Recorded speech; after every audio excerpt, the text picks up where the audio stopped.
Hey guys, welcome back to the channel. My name's Caitlin. I'm an American who fell in love with an Australian right before the pandemic and is planning to move to Australia, hopefully by the end of this year. In preparation for my move, I've done a ton of research on looking for flights, on what I need to move abroad.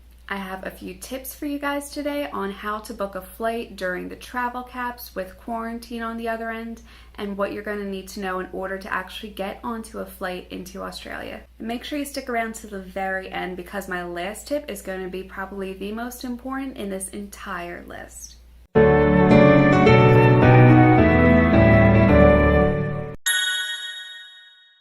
The first thing you're going to want to do is register for a DFAT flight. That is the Department of Foreign Affairs and Trades. They've had flights going all throughout the entire course of the pandemic from different countries, different continents.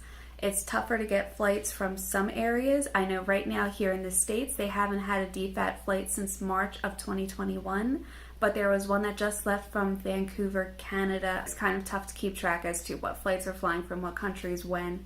So make sure that you register for a DFAT flight if you are an Australian citizen, permanent resident, or the immediate family member of an Australian.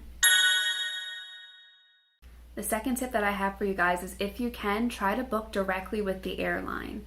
This is something that a lot of people haven't done and they've been kind of stuck in a loop where they're trying to get refunds back from a third-party system and they're not offering refunds, or they'll offer to rebook, but now the flights are more expensive and their money's kind of tied up with another business. If you book directly through the airlines, you're more than likely either going to get a refund, or they'll put that money towards a rebooking, or they'll take that money and put that towards rebooking you for a later flight.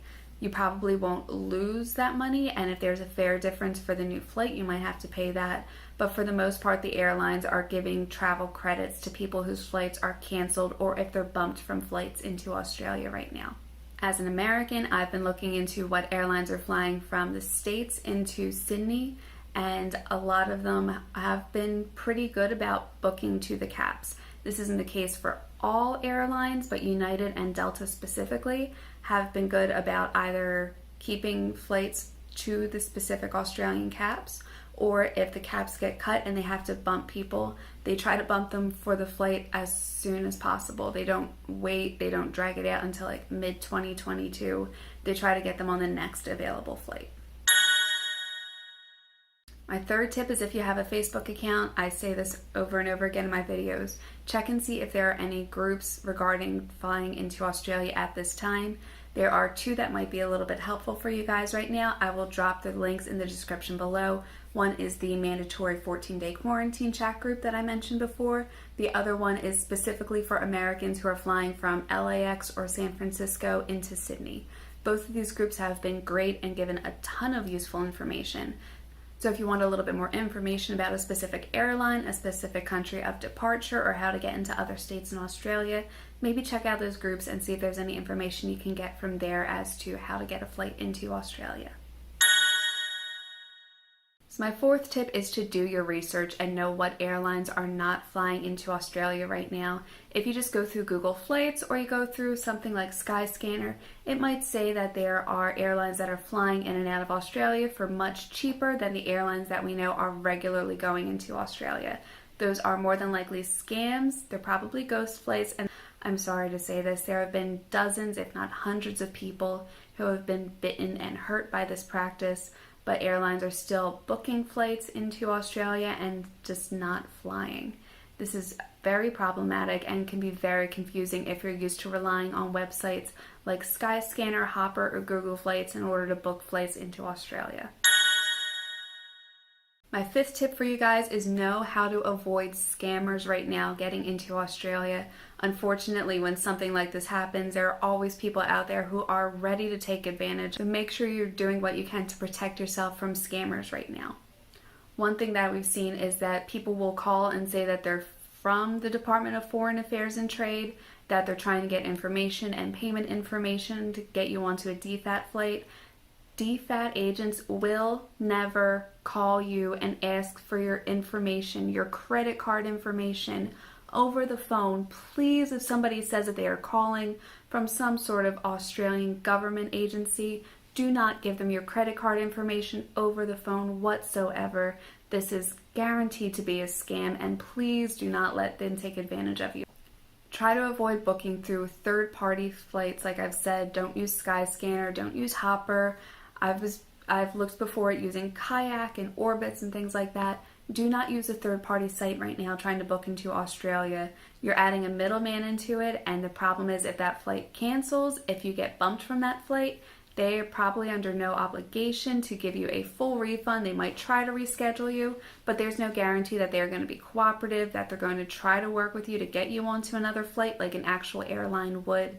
So if you want to use them just to scan prices, just to get an idea of how much something's going to cost, that is fine. But do not book through a third-party agency right now to get a flight into Australia. It's going to cause more of a headache and heartache than you probably want to deal with. My sixth tip to you guys, my biggest tip, my best tip, is to reach out to an Australian travel agent. Right now they are affordable with all the costs that are going into flights. You don't want to be stuck on a flight that might bump or might cancel because the airline says it's available, but the travel agents know that there's actually no availability on that flight right now. Please consider using a professional who knows the flight industry, who knows the tourism industry, who knows the airlines. A lot of them have professional networks and contacts. They know what flights are going in and out, and they are best equipped to make sure that their clients get onto an actual flight into Australia, minimize the chance of being bumped, minimize the chance of your flight getting canceled. They really know what is going on, and they know the ins and outs of this industry. I will actually drop a few names and email addresses and contact information below for vetted, proven, professional, and honestly just kind Australian travel agents right now. These people have been recommended left, right, and center. They are all over Facebook groups. They have been recommended to me from other people who have used their services, and I have spoken to them directly. So please consider, if you're going to book a flight into Australia right now and you're not sure what's happening with the caps, you're not sure if you're going to get bumped, reach out to a travel agent. It's a small extra cost with how much you're paying already to get into Australia. It gives you more peace of mind and is a little bit more of a guarantee. Even though nothing at this time is an absolute guarantee, they know the inside and out of this industry, and they are way more equipped to get you onto a flight if you get bumped or canceled than honestly doing it yourself. These are all Australian business owners and people who work for a small Australian business. And Australia's economy is hurting with the lockdowns going on right now. So not only are you getting great service, not only are you increasing your chance to get into Australia at this time, but you're also helping a small Australian business owner out and overall helping the Australian economy during such a tough time. So that's it for this video, guys. I hope you found it helpful, and I hope that this will help you get a flight into Australia.